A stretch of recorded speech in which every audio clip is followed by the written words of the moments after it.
ইনকিলাব মঞ্চের মুখপাত্র শরীফ ওসমান বিন হাদির উপর হামলাকারী ফয়সাল করিম মাসুদ ওরফে দাউদ খানের স্ত্রী ও শ্যালক সহ ৩ জনকে আটক করেছে র্যাব। তবে ফয়সাল করিমের ব্যাপারে এখনও নিশ্চিত করে কিছু বলতে পারছে না আইনশৃঙ্খলা বাহিনী।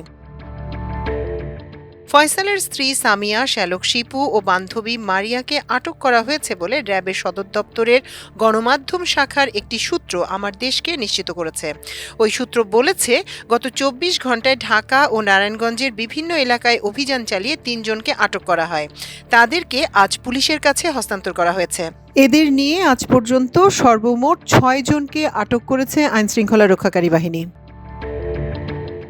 ৩ জনের মধ্যে ফয়সালের স্ত্রী ও শ্যালক ছাড়াও অন্যজন অর্থাৎ ফয়সালের বান্ধবী মারিয়া সাভারের জাহাঙ্গীরনগর বিশ্ববিদ্যালয়ের পাশের এলাকার গ্রিন জোন নামক একটি রিসোর্টের কর্মচারী। জানা গেছে, কিলার ফয়সাল ও তার সহযোগী আলমগীর ওসমান হাদিকে গুলি করার আগে ওই রিসোর্টেই অবস্থান করছিল।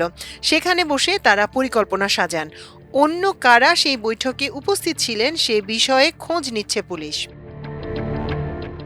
ত্রয়োদশ জাতীয় সংসদ নির্বাচনে তফসিল ঘোষণার পরদিন শুক্রবার দুপুরে রাজধানীর পুরানা পল্টনের বক্স কালভার্ট সড়কে গুলিবিদ্ধ হন ইনকিলাব মঞ্চের মুখপাত্র ও ঢাকা ৮ সংসদীয় আসনের সম্ভাব্য প্রার্থী ওসমান হাদি। মোটরসাইকেলে থাকা আততায়ী তাকে গুলি করে মোটরসাইকেলে করে পালিয়ে যায়।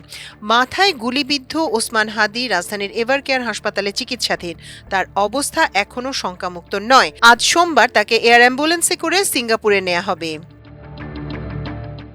ওসমান হাদি চলন্ত ব্যাটারি চালিত রিকশায় থাকা অবস্থায় পেছন থেকে আসা মোটরসাইকেল থেকে তাকে গুলি করা হয়।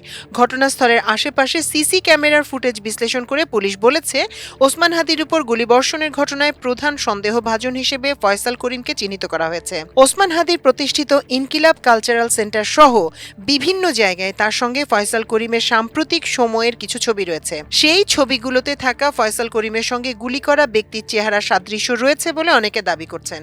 এ নিয়ে সামাজিক যোগাযোগ মাধ্যম ফেসবুক ও বিভিন্ন গণমাধ্যম প্রতিবেদন প্রকাশ করেছে। ফয়সাল করিম কার্যক্রম নিষিদ্ধ আওয়ামী লীগের ভাতৃপ্রতিম সংগঠন ছাত্রলীগের রাজনীতির সঙ্গে জড়িত। ২০১৯ সালের ১১ই মে ঘোষিত কেন্দ্রীয় ছাত্রলীগের পূর্ণাঙ্গ কমিটিতে তিনি সদস্য হয়েছিলেন। তাকে ধরিয়ে দিতে পারলে ৫০ লাখ টাকা পুরস্কারের ঘোষণা দিয়েছেন স্বরাষ্ট্র উপদেষ্টা লেফটেন্যান্ট জেনারেল অবসরপ্রাপ্ত জাহাঙ্গীর আলম চৌধুরী। জুলাই গণ অভ্যুত্থানের পর গত বছরের ২৮শে অক্টোবর ঢাকার আদাবরের বায়তুল আমান হাউজিং সোসাইটি এলাকায় ব্রিটিশ কলাম্বিয়া স্কুলের ৪র্থ তলায় অফিসের অস্ত্রের মুখে ১৭ লাখ টাকা লুটের ঘটনা ঘটে। এ ঘটনায় আদাবর থানায় একটি মামলা হয়েছিল। ওই মামলার প্রধান আসামি ছিলেন ফয়সাল করিম। মামলা হওয়ার কিছুদিন পর ৭ই নভেম্বর আদাবর এলাকা থেকে ফয়সাল করিমকে গ্রেপ্তার করে র্যাব। তখন তার কাছ থেকে ২টি বিদেশি পিস্তল, ২টি ম্যাগাজিন, ৫টি গুলি, ৩টি মুঠোফোন ও ৫,০০০ টাকা উদ্ধার করা হয়েছিল। মাল্টিমিডিয়া ডেস্ক, আমার দেশ।